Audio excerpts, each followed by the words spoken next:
नमस्कार दोस्तों, आदाब। मैं आज ग्राम सभा कठौता में मौजूद हूं और मैं प्रमुख जी से, बबलू सिंह से बात करना चाहूंगा कि पूजा पाल के विषय में जो पार्टी से निष्कासित कर दी गई, मात्र किस लिए आप जरा ध्यान से सुनिएगा। सिर्फ मात्र अपने वर्तमान मुख्यमंत्री के सिर्फ मतलब मैं आपको समझा दूं कि एक बखान की वजह से पार्टी से निष्कासित कर दी गई। मैं प्रमुख जी से बात करना चाहूंगा। आइए कैमरे के माध्यम से रूबरू कराते हैं प्रमुख जी से। प्रमुख जी नमस्कार। नमस्कार। पूजा पाल सर पार्टी से निष्कासित कर दी गई इसलिए कि माननीय योगी जी का उन्होंने बखान किया, क्या कहेंगे इस समय? देखिए, सबसे पहले तो मैं आप लोगों को 15 अगस्त की बहुत बहुत हार्दिक शुभकामना देता हूं।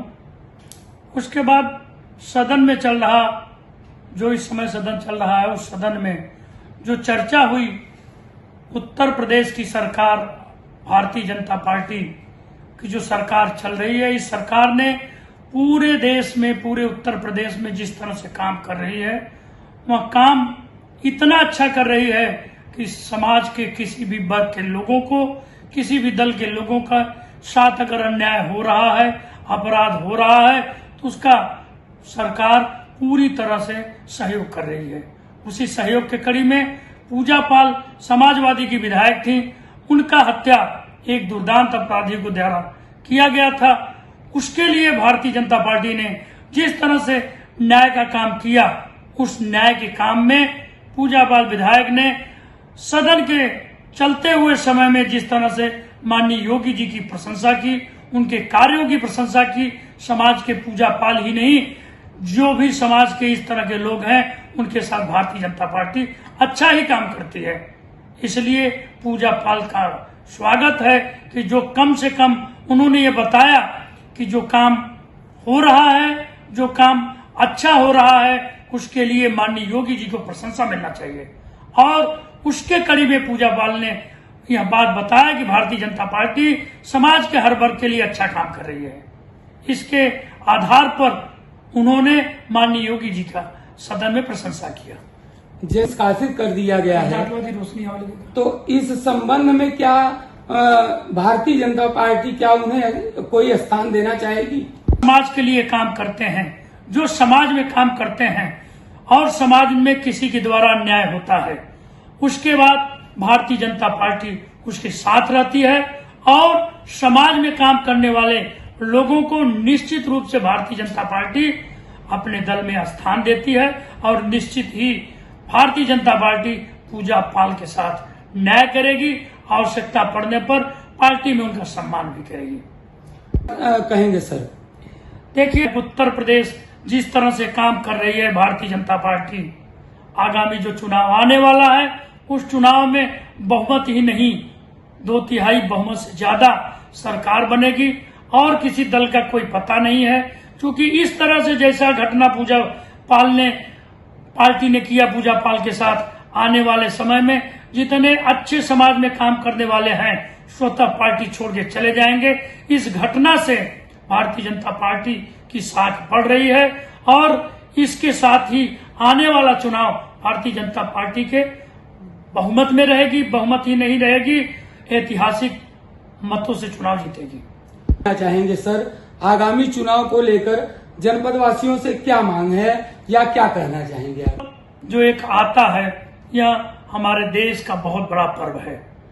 अब चुनाव का वर्ष आ गया है, चाहे आपका ग्राम प्रधानी का चुनाव हो, चाहे पंचायत का चुनाव हो, चाहे जिला पंचायत का चुनाव है। इन चुनावों के बाद नगर पालिका का चुनाव होता है, विधानसभा का चुनाव होता है। आगामी आने वाले 1-1.5 सालों में सारे चुनाव चल रहे हैं और चुनाव एक बहुत बड़ा पर्व होता है। इसमें से मैं एक अपील करना चाहता हूं कि चाहे वो गांव का मेंबर हो, चाहे गांव का प्रधान हो, चाहे क्षेत्र पंचायत हो, चाहे मिनी सदन हो, चाहे जिले का सदन हो, इसमें अच्छे लोगों को चुनने को जनता को चाहिए कि उसी व्यक्ति को चुने जिससे समाज का हित हो। अच्छे लोग चुनाव में जीत कर आए, यही मेरा अपील है। आपने बात किया प्रमुख जी से और आपने सारा स्पष्टीकरण देख लिया चुनाव के मुद्दों को या पूजा पाल का कहीं न कहीं मुद्दा। एक मुद्दे पे और प्रमुख जी से हम बात करना चाहेंगे, जो कि अमेरिका ने 50% भारत पे टैरिफ लगाया, भारत के सामान पे टैरिफ लगाया। उस संबंध में हम प्रमुख जी से बात करना चाहेंगे। प्रमुख जी की क्या राय है वो देते रहेंगे। कैमरे के माध्यम से हम प्रमुख जी के पास में चल रहे हैं और प्रमुख जी से पूछेंगे कि अमेरिका ने 50% टैरिफ लगाया हुआ है, क्या भारत अमेरिका के सामने झुकेगा या नहीं झुकेगा? इस संबंध में प्रमुख जी से बात करना चाहिए। मैं आपको यहाँ बताना चाहता हूँ, उत्तर प्रदेश से भदोही, मिर्जापुर, बनारस, ये जो 3 जिले हैं, पूरे उत्तर प्रदेश का एक्सपोर्ट का 60% इन 3 जिलों से एक्सपोर्ट होता है। और यह कालीन नगरी जिस तरह से उत्तर प्रदेश में पूरे इंटरनेशनल नाम से जाना जाता है, इसके लिए अमेरिका ने जो टैरिफ लगाया है, सबसे पहले काम मैं योगी जी और मोदी जी से कहना चाहता हूं कि मेरे भदोही जिले, मिर्जापुर जिले को कम से कम 25% की सब्सिडी दें, जिससे कि हमारे यहाँ का कालीन उद्योग एक्सपोर्ट जिंदा रहे। यह कार्य मोदी जी को करना चाहिए, क्योंकि हमारे जिले का यह सबसे अथक और मेन व्यवसाय है। इसी व्यवसाय से हमारे ग्रामीण स्तर के लोग जुड़े हुए हैं, हमारे गांव स्तर से लोग जुड़े हुए हैं। बुनाई के लिए, काम के लिए जितने कार्य, इसमें 80% काम ऐसे हैं।